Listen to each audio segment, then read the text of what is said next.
The big thing is for 2026, just like 2025, we had a delayed spring, okay? Meaning that we really didn't see things shoot up for inventory and also for things actually happening until March. So strategy, let's talk about the seasonality of when you might want to look for a home if you have some things that may make you less desirable to a seller.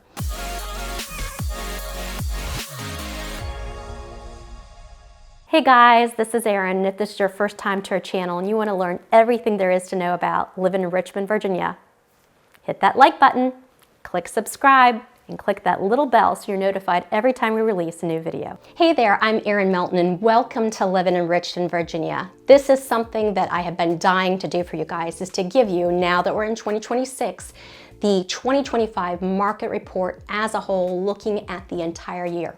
Naturally, it's really important when you're comparing apples to apples is to look at how the Richmond, Virginia area has compared to the US housing market as a whole. So single family homes prices increased by about 3.5%, and we're talking median average to about, working out to be about $416,000. Now again, do not, well, yeah, come on, let's find you a house sort of thing, but please don't come and to the Richmond area going like, oh, I'm gonna find a mansion for $416,000. That is certainly not the case. The really interesting thing to talk about is what that has gone for across the US, that's where they are meeting up. Market-wide, inventory levels remain, have gone actually down. Interesting to know, 4.5%.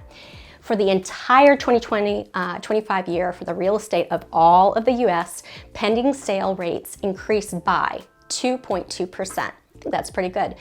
Big growth. This actually is very indicative of the Richmond area, even though this is US as a whole. The 500,000K homes and above range had the largest gain in sales, up 7.6% year to date from 2024 to 2025. Let's see how all of that compares, because really what only matters is if you're looking at the Central Virginia area for the Richmond area for all of 2025. New listings increased by 6.3%, giving buyers more choices, which I am so grateful to be able to report. I remember the days where, and I'm an optimistic person, not a Pollyanna, but I am an optimistic person. I've never let, oh, there is no way. There is always a way to get things done and to help people out. And I've helped people through 25 years of real estate, through hot markets, stagnant markets, buyers markets, sellers markets, all of the in between. And we've definitely leveled off quite a bit.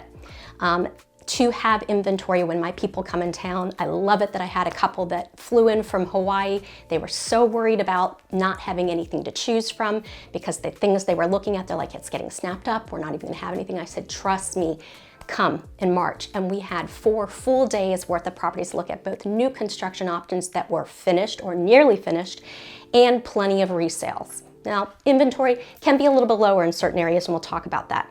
Our mid to upper range tier ranges have had significant listing growth, which is really important for people looking to see what their 500,000 to 600,000 plus can get you in the Richmond area. Come to our area. We have so much to offer you. Single family homes. Total listings increased by 5.1% overall. It was definitely the biggest jump that we saw was the 500K plus range had the highest gain, which was 13.5% in the entire Richmond area for all of 2025. Let's give you some options of what to expect. So hot spots like the Museum District, if you were looking off of West Grace, which is known for its absolutely beautiful homes, the tree lines, the streets, it is picturesque. It's been featured in so many different movies. And whenever anyone comes to the Richmond area or talks about being in the Richmond area, 9 times out of 10, they're gonna end up over here and be like, my God, I love this place. So for instance, for $950,000, you could get a 5-bedroom right in the Museum District on the key spot on West Grace. 5 bedrooms, 3 baths, about 3,100 square feet. This house was built during one of the prettiest architectural times, I think, in US housing. It was in 1917. I love that, 1970. 1900s going into about the 1920s. Oh, my favorite kind. Now, by instance, you are going to, even though we have the big wide streets in the museum district, you're not going to find very big lots. It's going to be small courtyard style lots, but that's what some of the charm. Pending sales overall were up 2.2%. Our 500K single family homes saw the strongest demand, up by 9.4%. Give you another example of what to expect here for homes that go under contract quickly. Also over West Grace in the Fan District rather than the Museum District, that one was listed at $969. It was a 4-bedroom, 2.5 bath, 3,100 square footage, and was built in 1907. It was only 13 days on the market. Now, let me disclaim, a lot of people go, well, 13 days on the market is a long time. No, it's not. That is a very quick turnaround time for listings on things. We just have a very skewed things of how things have been the past few years. I think that a lot of people that are coming from other areas have a better appreciation of what typical days on market are.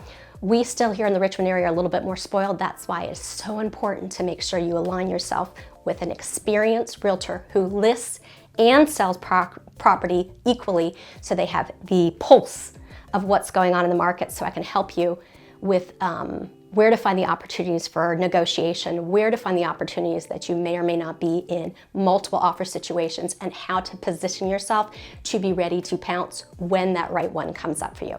So median prices rose by about 1.5%, taking the median sales price for the Richmond Virginia area to $405,000. Now again, I cannot stress enough, do not pack up your entire household and move to the Richmond, Virginia area expecting to find a palatial mansion for $405,000. Again, I said the whole area. That takes fixer-uppers into account, that takes little teeny places into account, that takes condos and townhouses, and I'm not talking about the high-end properties either, all of it.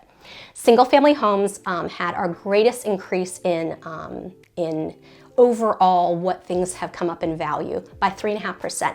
That's a really important number for you to see right there, because what we were seeing during the COVID years were appreciation rates that were not sustainable, right? It was looking more common to what we were seeing back during the boom of the early 2000s. And I was selling during that time, so I can speak intelligently about that. The rates that I'm seeing now are normal. That 3.5% is the normal yearly appreciation rate. By comparison, what we were seeing during COVID years was we were seeing things jump year to year, 11%, 14%, even higher in certain areas, and that is not sustainable. So it's good to see that we're seeing overall for the Richmond area, things have come down exactly where you want to be. That is good for you actually as a seller and great for you as a buyer. So another example of what to expect here in the Richmond area, over on Carey Street, for $1.35 million, you could get 4 bedrooms, 3.5 baths, about 2,300 square feet. This one was built in '54, and you actually have a decent sized lot here, just shy of half an acre. Days on market. Things are taking a little bit longer to sell here in the Richmond area. Now again, this all depends very much on, we are back to a very micro real estate market. Certain areas are hot still, and other ones have cooled off a little bit, though still some really great deals you can find out there. But overall, 26 to 32 days on market is about average. Your 500K plus homes are taking a little longer, usually around about 31 days. I can say with 100% certainty, I am noticing those differences, that you can find some homes that have been on not a long time, but a more standard amount of time, which is very helpful for buyers. And you know what? It's really helpful for sellers as well to set up those realistic expectations of what to expect. So for instance, over in Graythorne in Midlothian, very, very popular area, that was 25 days on market, and that was a $700,000 house. 4 bedrooms, 3 baths, about 3,000 square feet, and it was built in 2016. Newer house, so it gives you an idea. It isn't necessarily the older homes, the newer homes that are going to compare where they are going to be. Overall list to sale prices, we're seeing less of the asking price by just a little smidging of a point. And again, that's overall for all of Richmond. The higher end homes have held their value much better. And I will tell you that if you are looking, if you're moving from a particular area, you've made a great profit on your home, though it may not be the profit you would have seen a few years ago, but still a great profit. Great example, I had friends that moved here from the California area. They put their house very aggressively on the market for 2.5. They were able to come to the Richmond area and get 2 beautiful homes in very desirable neighborhoods and beautiful, beautiful homes. So you can do the math right there. So over in Midlothian, the original sales price was at 1.5, and it ended up, it sold for just slightly over 5 bedrooms, 3 baths, 2 full baths, or 2.5 baths, about 5,000 square footage. And you were built in 2024. Very, very popular area and almost an acre worth of land. Our inventory, which is actually really interesting to see because I have not felt this at all, but I'm not going to argue with the stats, was down by 4.1%. Lower end homes had the highest decline, which was down by 30%. I do believe a lot of that has to do with home prices have generally gone up. They have remained high in the, they have leveled off. Like I said, it wasn't necessarily that things have stopped appreciating. The rate of appreciation has slowed down to more traditional rates, that kind of 3 to 5% for every the years. Let me give you kind of an example of what to expect. So over in Glen Allen, for $800,000, 6 bedroom, 4 full baths, 3,500 square feet, built in '96, and you have a good size lot, just shy of half an acre. That's actually over in Wyndham, a very, very popular area in the Glen Allen area, extremely popular zone for amazing schools. Lots of people come in the area and they go, I don't care if I can get more in this particular area, bang for my buck, I don't care, I want to be here. And I say, all right, well, lots of other people do too, so let's maybe look at this other video that we'll be talking about soon, which is the seasonality. What's the best season that we could pounce for you?